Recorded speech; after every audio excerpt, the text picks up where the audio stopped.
Ayol erkakni hurmat qilish uchun nima qilish kerak? Ko'pchilik erkaklar ayol kishining hurmatini qozonish uchun pul, mavqe, boylik kerak deb o'ylaydi, ammo hurmat pulga sotib olinmaydi.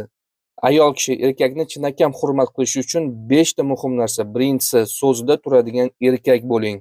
Biron bir narsani aytdingizmi? Bajaring. Biron bir narsani va'da berdingizmi? Bajaring. Ayollar chiroyli gaplarni emas, aytgan gapini ustidan chiqadigan erkaklarni hurmat qiladi. Ikkinchisi, mas'uliyatni o'z zimmangizga oling. Agarda erkak kishi bahona qidirmasa, shikoyat qilmasa va harakat qiladigan bo'lsa, qiyin vaziyatlarda yechim qidirsa, bunday erkaklarga nisbatan ayol kishining hurmati yanada oshadi. Uchinchisi, hissiyotlarga berilmaslik, baqirish, jahldorlik va haqorat qilish bu zaiflik belgisidir. Ayollar qiyin vaziyatda ham o'zini yo'qotmaydigan erkaklarni qattiq hurmat qiladi. To'rtinchisi, ishonchli odam bo'ling. Bugun siz ayolga nisbatan mehribonsiz, ertaga esa sovuq munosabatda bo'lasiz, indinga esa siz jahldorsiz. Yo'q, bunday bo'la ko'rmang. Ayol kishi barqarorlikni yaxshi ko'radi.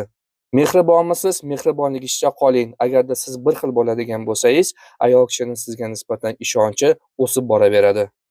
Beshinchisi, o'z ustingizda ishlang va izlaning. Joyida turmasdan o'sishni davom etadigan erkak kishi hamma ayollarga yoqadi. Ayollar erkak kishini o'zlariga nisbatan bilimi ko'proq, aqli ko'proq va kuchliroq bo'lishini istashadi. Chunki bunday erkak kishining oldida ayollar ham o'sishni va rivojlanishda davom etadi. Agarda ayol erkakni hurmat qilsa, unga g'amxo'rlik qiladi, qo'llab-quvvatlaydi va baxtli qilishga harakat qiladi.